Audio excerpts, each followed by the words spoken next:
I forgive you, so come back to me. This foolish guy was talking condescendingly to me. What's his problem? I won't forgive this jerk who threw me into the depths of hell. My name is Lydia. I am an ordinary 44-year-old housemaker. I'm busy with house chores every day, and I'm satisfied with my life. My husband Jason and I have been married for almost 20 years. Looking back, a lot has happened in our marriage. The time my father-in-law passed away right after our wedding, and all the errands I had to run for his funeral. When I struggled to find the best way to communicate with the demanding mother-in-law. And then building a house and going through fertility treatments. We never had children. Of course we wanted to, and we tried hard.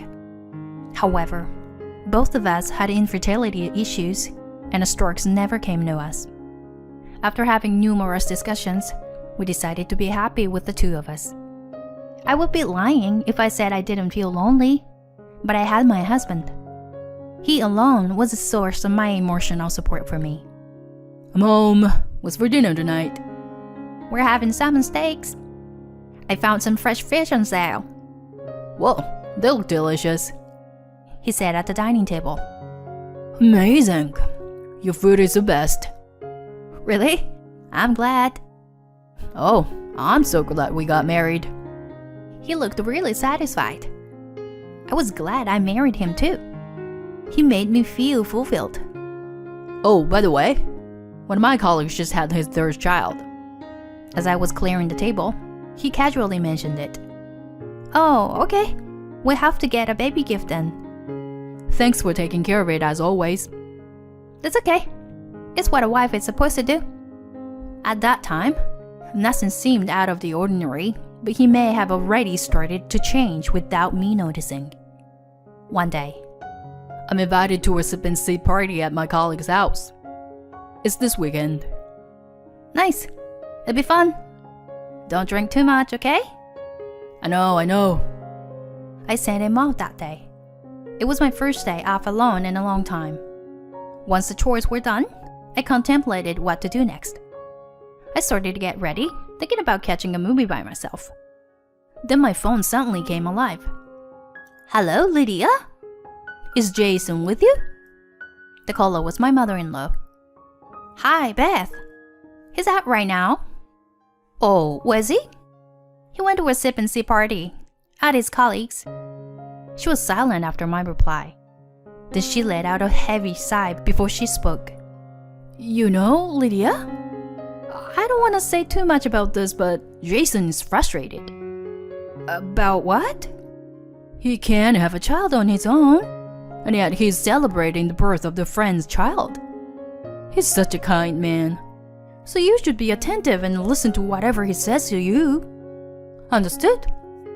The call was abruptly and violently hung up. I wondered what the purpose of her call was. We never had a good relationship from the beginning. The final straw was our choice not to have children. Having kids is what truly counts if you are a woman, right? I can't believe it. What did you marry my son for? Such things were said to me. Jason and I were both responsible for the problem, so it was not my fault alone. She just didn't want to admit that our son was infertile. Oh dear. Thankfully, she only calls me once in a while and never came over. The call, too, only happened once a month or so. I just had to put up with it and move on. I didn't stress over it and took it in a more laid-back way. I'm back. It was around 7 p.m. when Jason, who probably had a lot to drink, came home. Hey honey, you must be quite tipsy. Well, he was usually in a good mood when he got drunk, but he seemed to be in a strange mood that night. He was in low spirits, or perhaps he was thinking about something. I offered him a glass of water while he sat quietly on the sofa. Are you okay? Thank you. He took it and drank it down in one gulp. I saw the baby. He's so cute. Oh, that's great. To be honest, I have yet to get used to him talking about kids. We wanted to have one, but we couldn't have one. Every time I faced reality, I felt the prickle of pain from the thorn that was still stuck in my chest. I wonder if there is still hope. He slurred. What do you mean? By the time I managed to squeeze out a few words, he was already passed out on the sofa. I wondered what he meant. Maybe he meant that he wanted to have a child. All kinds of thoughts were going through my head. It must have been just a temporary thought, seeing the baby up close. I taught myself not to take drunken nonsense seriously. I tried to keep myself calm. On the contrary, Jason began to change from that day on. Hey, I made your favorite dinner tonight. Pork chop. Whatever. Usually, he would be overjoyed, but he was indifferent. I figured he was tired from work. At times like that, it was best to give him some space. I kept quiet and observed. After a while, hey honey, I want to go shopping this weekend, so can you drive me? Why? You're just gonna waste money on the gas. Take a bus. But it'll be hard to carry heavy things by myself. Ah, such a hassle. He had never talked to me like that before. I was bewildered by the drastic change. Ew. Dinner is disgusting tonight. You're a housewife. Clean the house better. Don't talk to me. He became someone who spoke like that. I worried that he was suffering from some kind of illness. A brain tumor could have caused a change of personality. I considered taking him to the hospital. But just then, he dropped a bomb on me. You want a divorce? Yeah, I want to restart my life. But why? All of a sudden? It's actually not sudden for me. I've been thinking about it for a long time. I'll be 42 this year. It's not too late for me. What's not too late? Why don't you get it? It's the last chance for me to have my own child. You can't give birth anymore. So it's too late for you. I still have a chance. He then gestured to Beth, whom he had called in advance, to sit down beside him. She added her voice in agreement with them. You know, I wonder if you understand your position. Why don't you just step aside? I was infertile, so they didn't want me anymore. They were throwing me away. When I grasped that, I felt like I was dropped into the abyss. I sat in silence, unable to say anything, unable to wipe off the tears that were flowing. Beth had a look of triumph on her face. She probably didn't want a daughter-in-law who couldn't bear children from the beginning. I'm going to find a young and beautiful wife for him. She's going to have many kids. It would have been better if he had pointed out my inadequacies. Then I had room for improvement. There was absolutely nothing I couldn't have done about the child. I had no choice but to agree to the divorce. I couldn't understand. I believed that we had been a happy couple. I had made up my mind to support and love Jason for the rest of my life. It was just my own self-indulgence. I felt empty and devastated and could only shed tears uncontrollably. Just think of it as a final act of kindness and agree with the divorce, please. Kindness? Surely if he wanted children, it would have been kind to leave him. Or are you going to ruin my life because of your selfishness? Selfishness? I reluctantly agreed to a divorce. The look of satisfaction on Beth's face made me feel like my heart had been gouged even more. And then Jason mercilessly kicked me out. After 20 years of marriage, it was such a cruel treatment. My parents were terribly worried about me as I became a zombie after the separation. The feeling of being betrayed and abandoned by someone I loved wasn't going away. I cried day in and day out. Maybe I was going back to my old life the next day. Maybe Jason was coming to tell me that it was all a lie. I was hoping for nothing but that. One day, my friend Macy came to see me out of worry. "Lydia, don't throw your life away for a man like that. You've been good wife all your life." She was one of the few friends I kept in touch with after I got married. She was a strong and kind woman who always praised and encouraged me. She knew how to cheer me up. "You know, there are as many men in the world as there are stars in space. If you don't find happiness, I won't forgive you." She helped me regain my strength little by little. Before I got married, I worked as an accountant.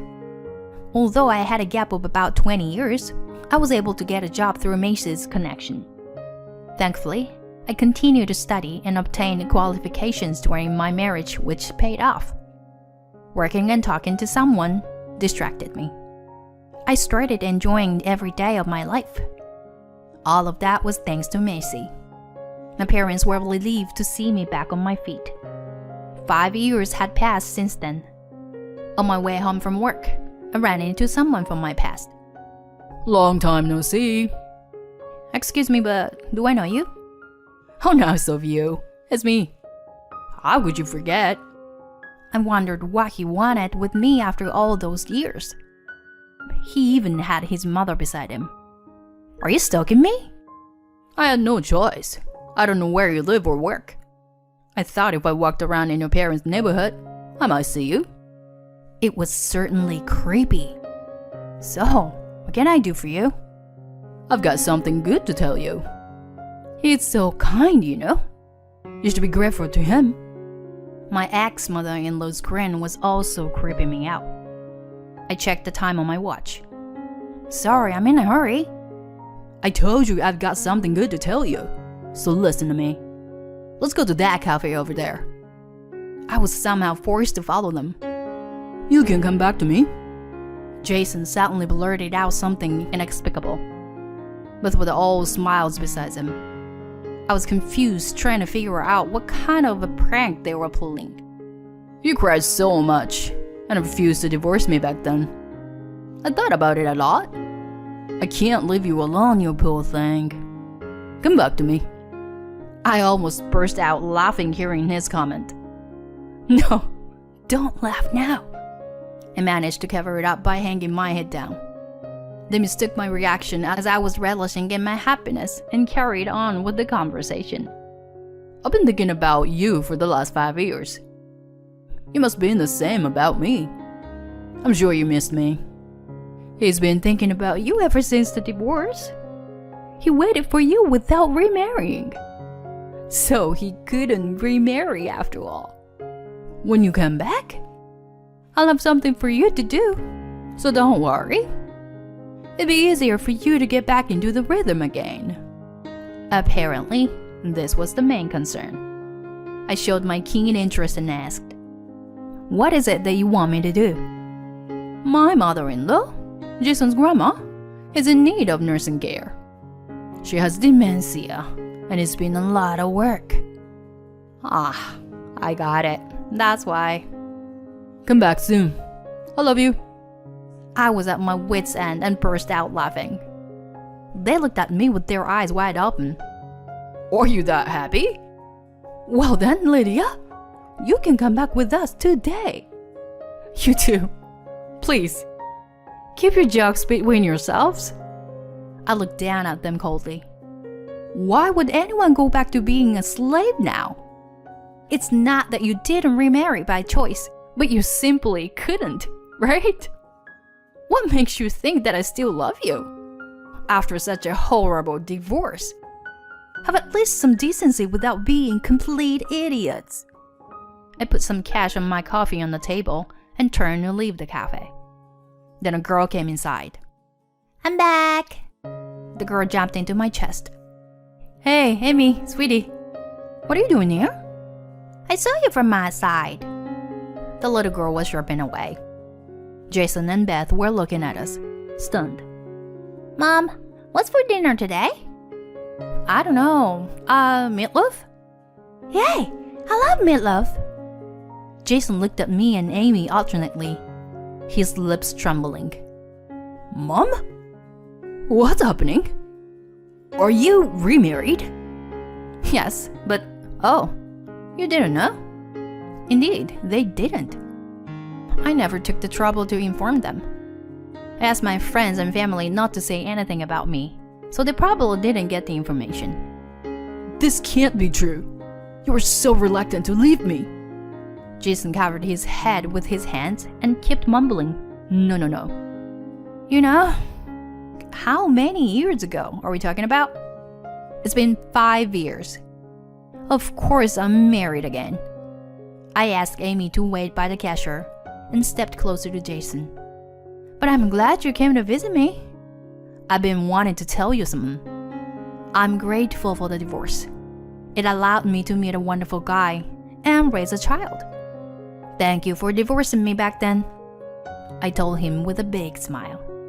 His face at that moment was so pale, and it was comical to watch his mouth moving like a fish out of water. Seeing that, I felt my 5 years of resentment was blown away all at once.